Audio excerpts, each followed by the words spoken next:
ആ നിലപാട് ഈ വിഷയത്തിൽ ഒരിക്കലും പറ്റുള്ളൂ. പരിശുദ്ധ ഖുർആന്റെ അധ്യാപനങ്ങൾ പരിശോധിച്ചാൽ ഒന്നിലധികം ആയത്തുകൾ കാണാൻ പറ്റും. അള്ളാഹുവിൻ്റെ ദീനിനെ അല്ലെങ്കിൽ അള്ളാഹുവിൻ്റെ ദൃഷ്ടാന്തങ്ങളെ പരിഹസിക്കുകയോ ഇകഴ്ത്തുകയോ ചെയ്യുന്ന സദസ്സുകളിൽ നിങ്ങൾ പങ്കെടുക്കരുത്. അത് ഖുർആന് വ്യക്തമായി കാണാവുന്ന സംഗതിയാണ്. ഇനി അറിയാതെ നിങ്ങൾ അതിൽ പെട്ടുപോയാൽ തന്നെ നിങ്ങൾ അതിൽ നിന്ന് മാറിക്കുക. ഓർമ്മ വന്നാൽ നിങ്ങൾ അതിൽ നിന്ന് മാറുക. അല്ലെങ്കിൽ അവർ മറ്റൊരു സംസാരത്തിലേക്ക് മുഴുകുന്നത് വരെ നിങ്ങൾ അതിലേക്ക് പോകരുതെന്ന്. അപ്പോൾ നമ്മൾ ആദ്യം മനസ്സിലാക്കേണ്ടത് ഇവരെ 1.5 മണിക്കൂർ അല്ലെങ്കിൽ 3 മണിക്കൂറൊക്കെ ഉള്ള പ്രഭാഷണം ഇരുന്ന് അങ്ങനെ കേട്ട് ആസ്വദിക്കുക എന്നുള്ളത് ഒരു സത്യവിശ്വാസിക്ക് ഒരിക്കലും യോജിച്ചതല്ല. ഒരു പക്ഷേ നമ്മൾ അവരിൽ പെട്ടുപോകാൻ തന്നെ സാധ്യത ഉണ്ടെന്നുള്ളതാണ് ഖുർആന്റെ അധ്യാപനം. അള്ളാഹുവിൻ്റെ ദീനിനെയും അല്ലെങ്കിൽ റസൂലിൻ്റെ സുന്നത്തിനെയും പരിഹസിക്കുകയോ അല്ലെങ്കിൽ ഇകഴ്ത്തുകയോ ചെയ്യുന്ന ദീനിനെതിരുള്ള ഒരു പ്രഭാഷണത്തിലും നമ്മൾ എന്ത് ചെയ്യാൻ പാടില്ല, കേൾക്കാൻ പാടില്ല. അതിനുമായി ബന്ധപ്പെട്ട ഒരു ഇടപാടും പാടില്ല. സാധാരണ നമ്മൾ ആദർശപരമായ വ്യത്യാസമുള്ള സമസ്തന്റെ പ്രഭാഷണം മറ്റുള്ള കേൾക്കുന്ന രൂപത്തിലല്ല ഇത്. അത് മറ്റൊരു വിഷയം. രണ്ടാമത്തെ ഒരു പോയിന്റ്, പൊതുവെ നമുക്കൊക്കെ ഉള്ള ഒരു ധാരണ ഉണ്ട്, യുക്തിവാദികളൊക്കെ വലിയ ശാസ്ത്രത്തിന്റെ ആളുകളും മതവിശ്വാസികളൊക്കെ ഒരു ശാസ്ത്രത്തെ പഠിക്കാത്ത ആളുകളും ഒരു വിഡ്ഢികളെയും എന്നുള്ളൊരു ധാരണ. അത് തെറ്റാണ്.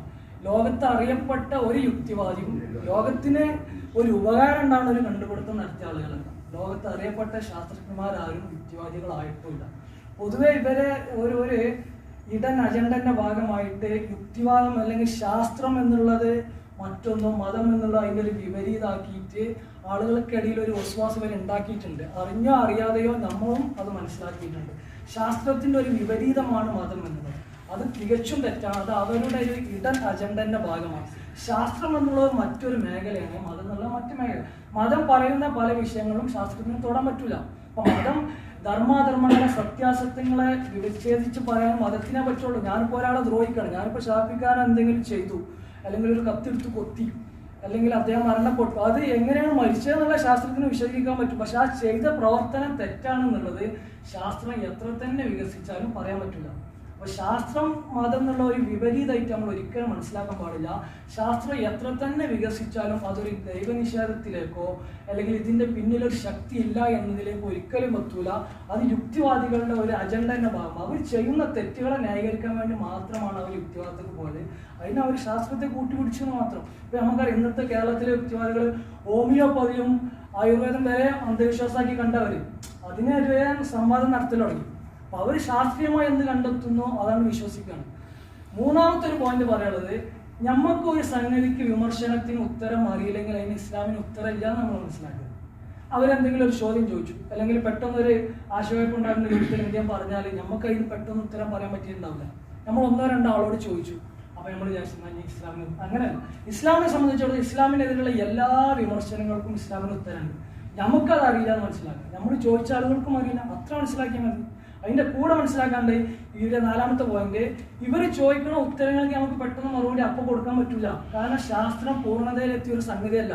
ശാസ്ത്രം അപൂർണമാണ്, ഇസ്ലാം പൂർണ്ണമാണ്.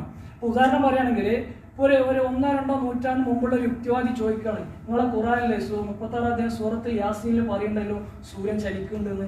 സൂര്യൻ ചലിക്കണില്ല എന്നാണല്ലോ ശാസ്ത്രം പറയുന്നത്, ഭൂമിയാണല്ലോ സൂര്യനെ ചുറ്റണത്. അപ്പോൾ അന്നുള്ള ഒരു സത്യവിശ്വാസി പറയുകയാണ്, ശരിയാണല്ലോ. അന്നത്തെ പഠനം എങ്ങനെയാണ്? അന്നത്തെ പഠനത്തിൽ സൂര്യൻ ചലിക്കണില്ല, ശാസ്ത്രം കണ്ടെത്തിയിട്ടില്ല. അന്നുള്ള ഒരു മുഅ്മിന് എങ്ങനെ ഉത്തരം കൊടുക്കും? പക്ഷെ ഇന്ന് ഒരു യുക്തിവാദി അങ്ങനെ ഒരു ചോദ്യം ചോദിക്കൂല. കാരണം എന്താ? ഇന്ന് ശാസ്ത്രം വീണ്ടും വളർന്നു. ഇന്ന് ശാസ്ത്രം പറയുന്നു സൂര്യൻ ചലിക്കുന്നുണ്ട്.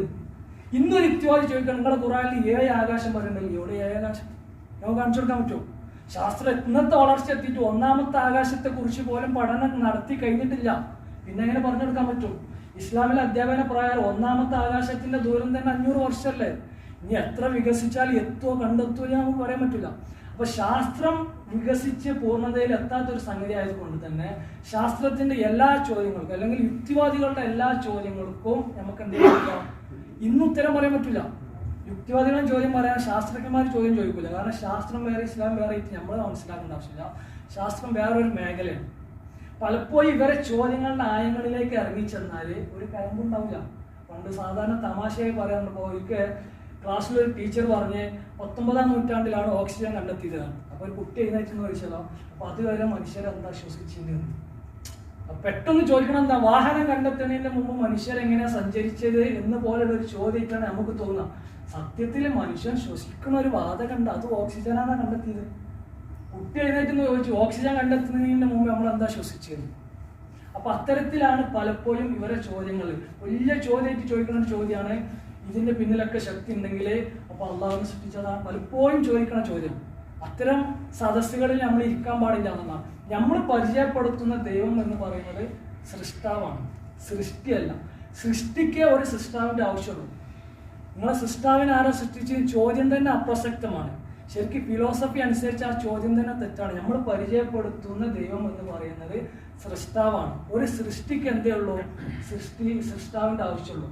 അപ്പൊ അതും കൂടി ഒരു പോയിന്റ് ആക്കി. അവസാനമായിട്ട് ഏറ്റവും പ്രധാനപ്പെട്ട നമ്മൾ മനസ്സിലാക്കേണ്ടത് തൗഹീദ് ശരിക്കും പഠിക്കാൻ വേണ്ടി. തൗഹീദ് പ്രത്യേകിച്ച് റുബൂബിയ്യത്ത്. നമ്മൾ സാധാരണ നമുക്ക് ഒറ്റയ്ക്ക് സ്കേൽക്കുമ്പോൾ ഓതാനുള്ള ഒരു ആയത്തല്ല ഖുൽ ഹുവല്ലാഹു അഹദ് സൂറത്തുൽ ഇഖ്ലാസ് എന്നുള്ളത്. അത് ശരിക്കും അതിന്റെ അർത്ഥം മക്കത്തെ മുശ്രിക്കുകളെ പടച്ചവനെ പരിചയപ്പെടുത്താൻ റസൂലിനോട് ചോദിച്ചപ്പോൾ ഓതി കൊടുത്തത് സൂറത്തുൽ ഇഖ്ലാസാണ്. എന്താണ് എല്ലാം എഴുതു പോലെ മ്യൂലത് അത് ശരിക്കും പഠിക്കുക. തൗഹീദ് പ്രത്യേകിച്ച് റുബൂബിയ്യത്ത് ശരിക്കും പഠിച്ചു കഴിഞ്ഞാൽ ഇവരെ ഒരാശയക്കുഴപ്പത്തിലും നമുക്ക് ഇഷ്കാലുണ്ടാവുന്ന ഒരു പ്രശ്നം വരില്ല.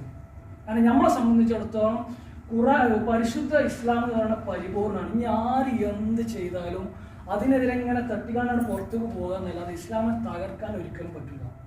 അത് അവർക്കും ബോധ്യമുണ്ട്. യുക്തിവാദികൾ എന്തുകൊണ്ട് അങ്ങനെ ഒരു മാർഗം സ്വീകരിച്ചു എന്ന് വെച്ചാൽ അത് വേറൊരു മേഖലയാണ്. അവർ ചെയ്യുന്ന തെറ്റുകൾക്ക് ഒരു പ്ലാറ്റ്ഫോമാണ്. അവർ തോന്നിയ രൂപത്തിൽ തെറ്റുകൾ ചെയ്യണം, തോന്നിയ രൂപത്തിൽ വ്യഭിചരിക്കണം, എല്ലാ തെറ്റുകൾക്കും ന്യായീകരണമാണ്. അതിനൊരു പ്ലാറ്റ്ഫോം മതങ്ങൾ അംഗീകരിക്കാത്തതുകൊണ്ട് അവർ കണ്ടെത്തിയ മാർഗം മാത്രമാണ്. ഇത്രയും പറഞ്ഞുകൊണ്ട് ഞാൻ നിർത്തുകയാണ്. ദീന് ശരിക്കും മനസ്സിലാക്കി കൂടുതൽ പഠിക്കാനുള്ള അവസരങ്ങൾ ഉപയോഗപ്പെടുത്തുക.